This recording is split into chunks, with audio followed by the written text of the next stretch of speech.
happy spring or whatever. Summer. Happy summer or whatever it is. Right, Cherry, bye. Bye. I bet this way.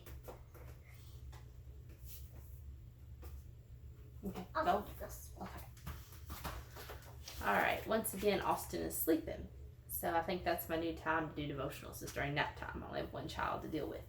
So, but Elizabeth loves saying hi to everybody. So she appreciates all your all's comments and telling her hi. And we appreciate it as well. But today I want to talk about reputation. And this is kind of in a trifold because this week we're going to talk about reputation. Next week we're going to talk about how it ties into traditions. And then we're going to talk about our legacy from our traditions in the next 3 weeks. So you all know kind of what we're doing this week and the next 2 weeks. It's going to finish us out in June. And then I really don't know where we're going to go from there. If we continue this next year, I already know what I'm going to do next year. But from July to December, I still got to figure it out. So, but like I said, we're going to talk about reputation today. And it's kind of a silly question, but are we all aware that we have a reputation? And that's so much of a simple answer that sometimes we overlook it. And the answer is yes. We all have one. Now, some are good, some are bad, some are indifferent, but we do all have a reputation. But have we ever thought, is my reputation one that is pleasing to God? Does the Bible even talk about a reputation? And the answer is yes. God's word tells us that we represent Christ everywhere we go and in everything we do. Let's think about that for a minute. Everywhere we go and everything we do, we are representing Christ. And I don't know about you, but there are a lot of times that I don't represent Christ, whether it be, I'll be honest, in the church building, at my house, with my friends, outside in our neighborhood when I'm talking to my neighbors. Sometimes it's easy to be more worldly than Christ-like. And so this devotional kind of hit home to me, like I've told you, all the other ones have too. But I want us to think about that. Our reputation, we are supposed to be representing Christ. But what is our reputation? In Philippians, Paul confronts two women, Euodia and Syntyche, who couldn't seem to get along. Arguments happen, but an extraordinary woman will strive to act with patience and humility even when she is frustrated or hurt. Paul says in Philippians chapter 4, verses 2 and 3, I entreat Euodia and I entreat Syntyche to agree in the Lord. Yes, I ask you also, true companion, help those women who have labored side by side with me in the gospel together with Clement and the rest of my fellow workers whose names are in the book of life. How would you like to have your name written down in history as a complainer and in the Bible no less? These two women's names are written down in history as complainers. I don't like that. Would you? Paul doesn't tell us the cause of this disagreement between these two women, but it was serious enough for him to write it down and have it read publicly. And we all know that with these letters in the Bible, and especially Paul's letters, they wrote them, they sent them off, and they went to different churches. Could you imagine? Could you imagine having your name written down as a complainer for the whole world to know that you have a problem with somebody, that you had a disagreement? It reminded me of back in the school days, and we probably don't do this now because we've got cell phones and everything else, but you would handwrite a note, handwrite a letter in class, and you would pass it. Well, what happens when a friend or an enemy or somebody who wasn't supposed to read the letter gets the letter, or better yet, what if your teacher gets that letter? How many of you all had a teacher say, oh, Paula, what is that? And open it up, and it's the most embarrassing thing, or so you thought at the time, of your life that was written in that piece of paper? That's what this reminded me of. That even though these people may not have been known in the other places that this letter went to, still, these two people knew. Euodia and Syntyche knew that they were in this letter. They knew that if they went somewhere else, people would probably figure out it was them over an argument. And it made me think about that. Is that how I want to be remembered? Is as a complainer. I bet that if we could go back and ask them if we see them or when we see them again, they would have changed anything in this letter or changed anything in their life. I bet you they would have. They would not want that reputation. So it made me stop and think about these two women. And what if someone wrote a letter about me, Paula, or whoever's watching? What if they wrote a letter about you? What would it say? Would I be embarrassed? Would I not want that letter? Would I want to try to intercept that letter and tear it up and shred it and never let anybody else see it? Or is it something I'd be proud of? Is it a reputation that I would want to have? Would Christ be proud of what was written in that letter? Let's be honest. Some of us are whiners. Some of us are complainers. Some of us are clingy. Some of us are needy. But are those really how we want to be remembered? Is anybody proud of the title complainer? Of I'm needy, or they're so clingy?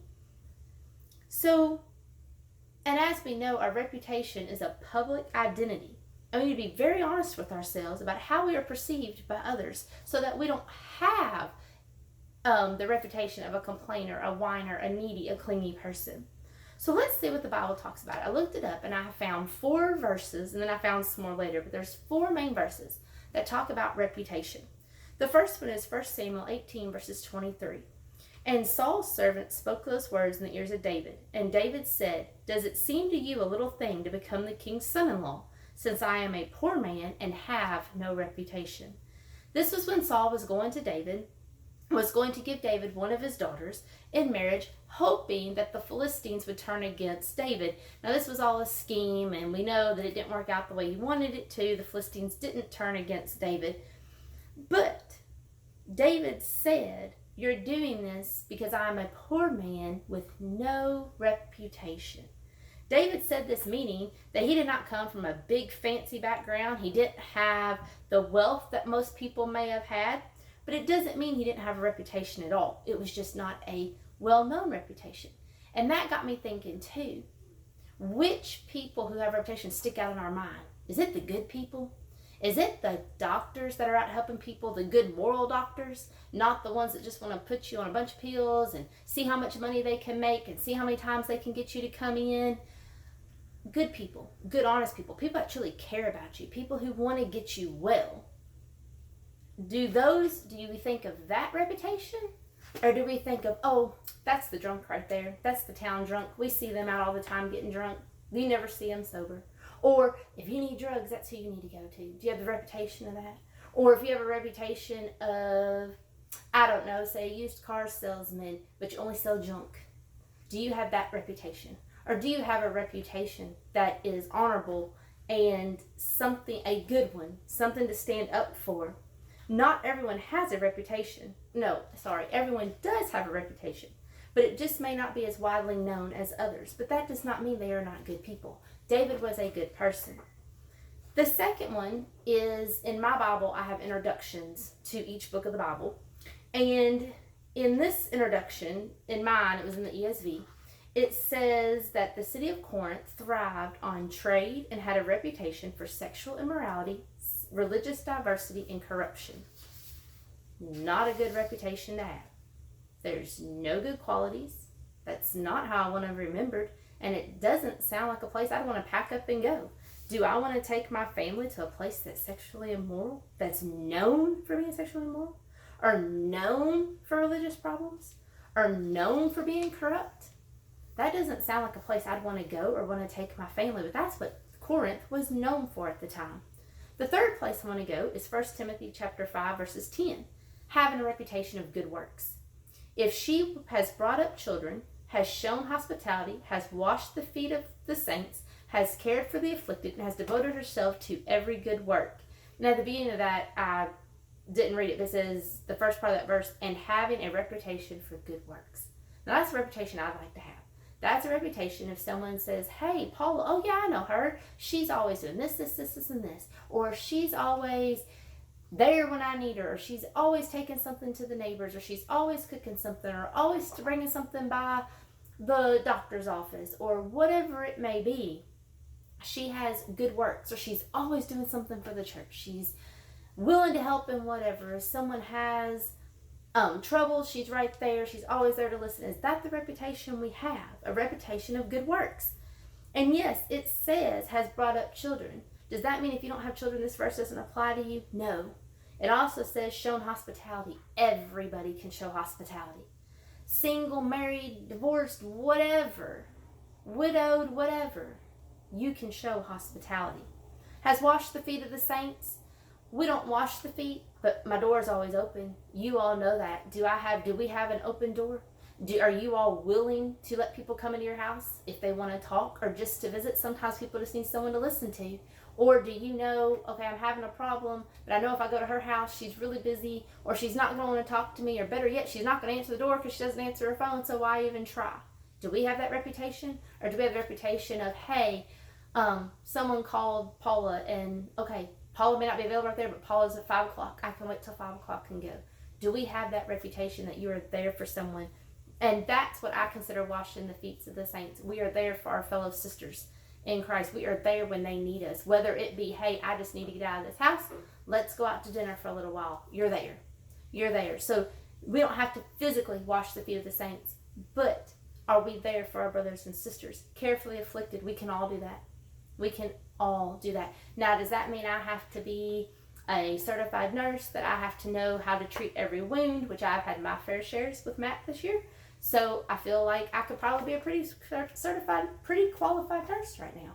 Not really, but I feel like that sometimes with all that we've had to go through with him.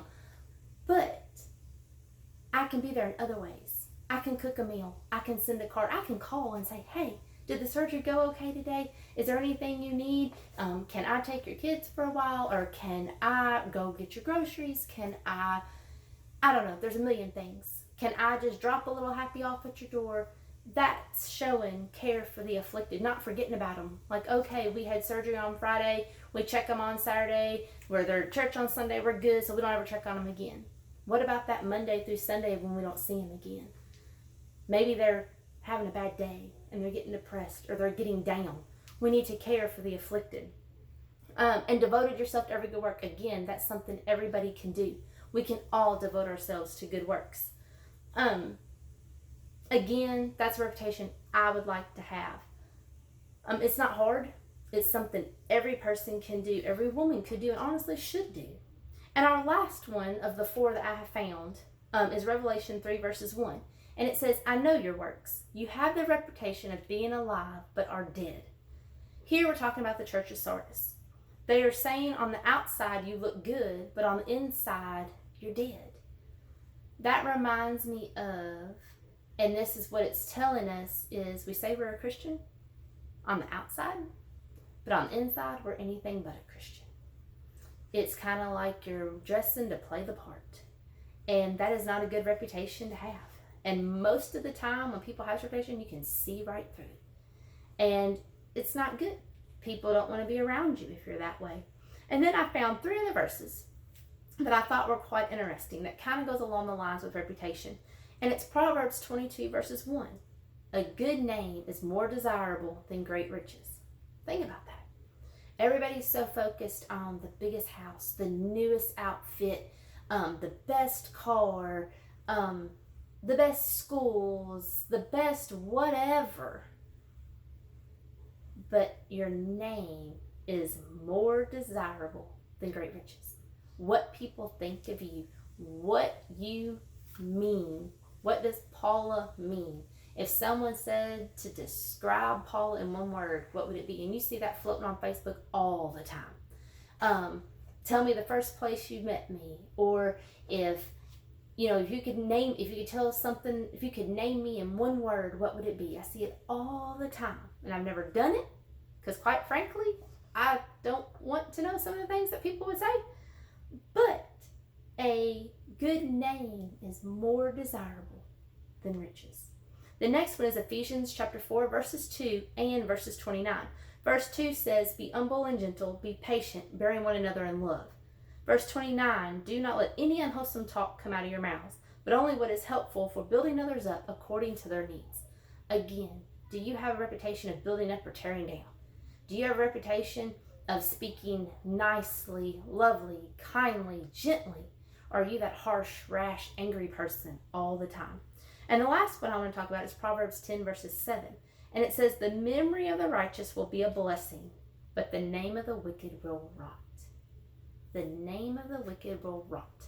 If our reputation is wicked, we are not going to make it. And that is not what we need to be. That is not representing Christ and everything we want to do. Our impact for God depends in part on how we are viewed. If others respect us and trust us, they'll be eager to listen to us and let us speak into our lives.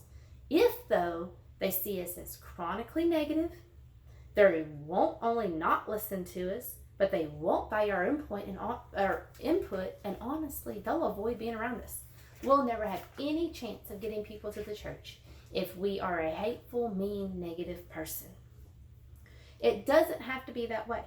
No matter what heartaches and inconveniences we've experienced, we have a God-given opportunity each moment of every day to choose our response. Some days are harder than others. We have talked about that in past devotionals. Sometimes it's hard to stay positive, but we have that choice.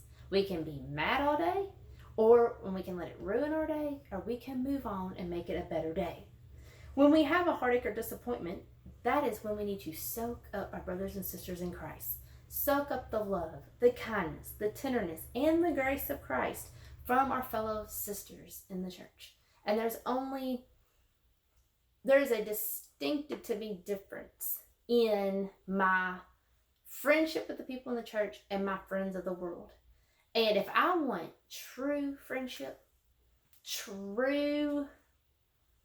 I don't know how to say it, but honesty, I guess, that should come from people in the church. I shouldn't need to go out in the world and seek that. Because most of the time it's the wrong advice. But the people in church, that's who I should turn to first, the ones who need me the most, the ones who should build me up the most. And in Philippians chapter 2, verses 1 through 3, Paul tells us about this. He says, if you have any encouragement from being united with Christ, if any comfort from his love, if any fellowship with the Spirit, if any tenderness and compassion, then make my joy complete by being like-minded, having the same love, being one spirit and purpose. Do nothing out of selfish ambition or vain conceit, but in humility consider others better than yourself. Consider others over yourself, better than yourself. And that got me thinking. When I end these devotionals, I think about it honestly every week when I send these out. But what about a regular conversation? I stop and I wonder, when I walk out of a conversation, when I hit the stop button on this Devo, when I walk out of church, when I walk out of a Bible class, when I leave a group of friends, how am I being remembered? What things are they saying? Or are they saying, not saying that I'm looking to be built up. That is not what I'm saying. I'm saying, am I doing something good? Or am I leaving people thinking, oh, I wish I never knew her. She's so hateful. She's so mean. She's so inconsiderate. She didn't listen to anything I said. She was way over my head in class, which, trust me, that will never happen because the people in my class know way more than me. But I've been there. When the teacher thinks they are the best person and the smartest person, and no questions, because you might put them on the spot and they might have to admit they don't know everything. That's not what I'm saying, but I'm saying, how am I remembered? Am I remembered as a person who gives it their all, who's willing to try something, who's willing to step out of their comfort zone and do things for the right reasons? Or am I remembered as the person who you don't ask her to do anything because she's going to say no?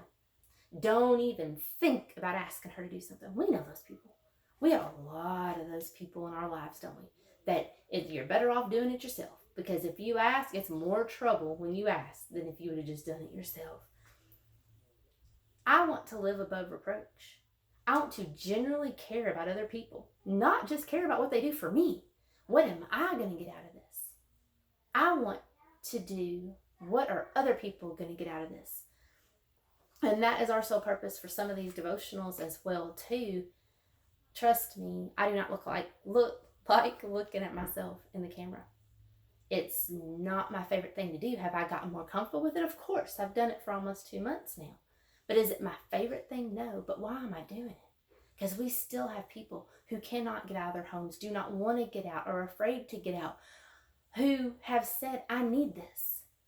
I need something. This is their only contact with the church right now. And like I said, I do not follow this. I do not know who watches. I don't keep track. I don't know how to, don't want to know how to. But I guarantee you there are people watching this that need it. And that's why I'm doing it, not for me. If I was doing it for me, I would not be recording this, because I do not like being recorded. My face. Have you all seen the pictures that YouTube posts on Facebook of the start of my devotionals? That is not me. That is not what I would pick to put on there. So I am not doing this for myself. I am doing it for others, that maybe people will know that, hey, someone out there cares. Someone out there is thinking of me. So as we close today, I want y'all to think, what is my reputation? Is it a reputation that God would be proud of? Am I representing Christ in everything I do and everything I say, everywhere I go? Now that would mean I was perfect, and I'm not. But do I strive to do that? Do I strive to put God first and say, okay, when I get dressed, I'm representing Christ. Do I look presentable? When I go to the grocery store, I'm representing Christ. So how am I treating people in the line in front of me, or the people in the same aisle, or the lady who won't move her cart? How am I representing them? When I'm driving, how am I representing Christ? Am I constantly yelling at the person in front of me? They're going too fast, going too slow. They slammed on their brakes. Did they not see that person run out in front of them? At home, how am I representing Christ? How do I treat my husband? How do I treat my neighbors? How do I treat my kids? At church, am I representing Christ? Am I friendly to everybody? Or am I putting on that front we talked about earlier? When we're talking about Sardis and dead on the inside. I say I'm a Christian, I'm at church, I'm here, but on the inside, I'm 100 million other places. I do not want to be here. Am I that person? What is my reputation? Is it a reputation that God would be proud of? If not, what do I need to do to change? Again, like I said, next week we will talk about traditions. It's going to be a little bit different. The next 2 weeks are going to be a little bit different type of devotional.